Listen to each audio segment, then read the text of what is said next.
حضرت صخر بن وداع الغامدی رضی اللہ تعالی عنہ روایت فرماتے ہیں کہ نبی کریم صلی اللہ علیہ وآلہ وسلم نے دعا فرمائی، ہے اللہ میری امت کے لیے دن کے اول وقت میں برکت عطا فرما۔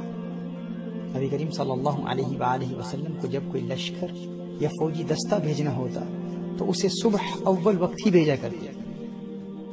حضرت صخر رضی اللہ تعالی عنہ تاجر تھے، وہ بھی اپنا مال تجارت صبح اول وقت ہی بھیجا کرتے، اور اسی سنت پر عمل کی برکت سے اللہ جل وعلا نے انہیں دولت عطا فرمائی، وہ مالدار ہو گئے اور مال میں خوب ترقی ہوئی۔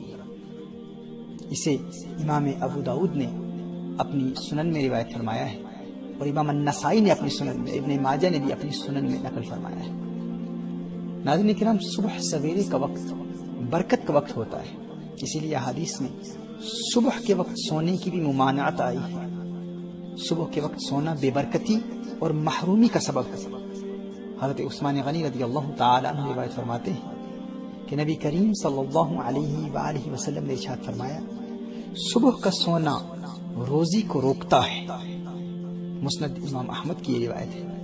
محترم ناظرین، سیدتنا عائشہ رضی اللہ تعالی عنہ روایت فرماتی ہیں کہ نبی کریم صلی اللہ علیہ وآلہ وسلم نے ارشاد فرمایا، صبح سویرے روزی کی تلاش میں نکلا کرو، اس لیے کہ صبح سویرے نکلنا برکت اور کامیابی ہے۔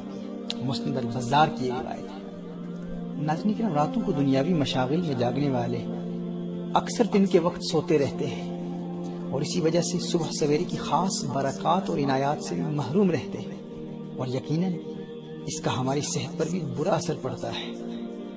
اور صبح کے وقت سونے کی وجہ سے روزی میں بھی بے برکتی ہوتی ہے۔ ناظرین، رات سونے کے لیے بنائی گئی ہے اور دن جاگنے کے لیے، اور اگر انسان رات کے وقت عبادت میں بھی مشغول رہے تو ایسا ہرگز نہ ہو کہ پھر پورا دن سوتا رہے۔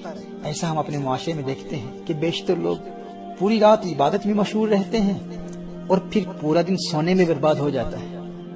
اللہ جل وعلا ہمیں فطرت کے قوانین اور دین اسلام کی حکمتوں اور اسرار کو سمجھنے کی توفیق عطا فرمائے، اور تعلیمات اسلامیہ پر عمل کرتے ہوئے اپنی دنیا اور آخرت کو سنوارنے کی توفیق عطا فرمائے۔